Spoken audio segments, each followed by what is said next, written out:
Même si on a obtenu cette gestion scolaire une douzaine d'années, les francophones ont hérité d'écoles complètement désuètes, ont hérité d'infrastructures qui étaient limitées et je dirais même ont aujourd'hui hérité d'un système administratif, à mon avis, qui laisse à désirer. D'ailleurs, M. Bégin a parlé un peu de certains blocages administratifs qu'un conseiller scolaire ne peut pas nécessairement, ultimement, devenir l'ambassadeur des électeurs et des élèves. Moi, je ne suis pas d'accord avec ça du tout.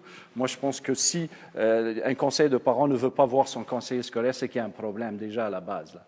Un conseiller scolaire doit être l'allié principal des parents et des familles. Sinon, à mon avis, il ne fait pas son travail comme il faut.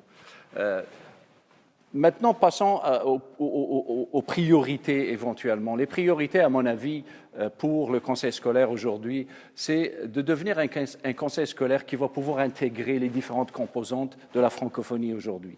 Aujourd'hui, l'Ontario français, surtout dans une ville comme Toronto, c'est un Ontario qui est diversifié, qui est multireligieux, qui est multilingue parfois, et c'est un Ontario justement qui doit accommoder plusieurs tendances, des orientations sexuelles différentes, etc., etc. Je pense que c'est important de créer une atmosphère au sein de ce milieu de l'éducation accueillant et une atmosphère qui va être aussi une réflexion de la réalité de la diversité francophone. Et parfois, malheureusement, ce n'est pas toujours le cas dans nos écoles francophones. Je sais que le point commun qu'on a tous, c'est la langue, c'est la francophonie, c'est cette culture, mais parfois on doit aussi peut-être être beaucoup plus ouvert, d'être beaucoup plus inclusif.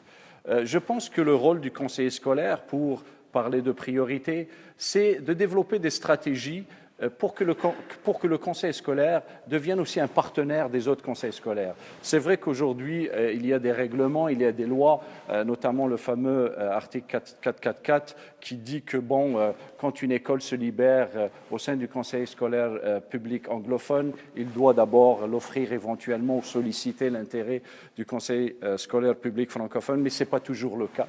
On sait que cette loi, malheureusement, est détournée, est abusée, et parfois le conseil scolaire anglophone préfère vendre l'édifice pour générer des fonds ou l'utiliser autrement. Je pense que le rôle du conseiller scolaire, c'est de créer justement ce pont entre ces deux conseils, de travailler avec le conseiller scolaire anglophone pour développer justement un dialogue, un partenariat intelligent. Pourquoi est-ce que les francophones ne pourraient pas partager une école immense anglophone qui est presque vide ? Pourquoi est-ce qu'il n'y aurait pas possibilité justement d'arriver à ce genre d'entente?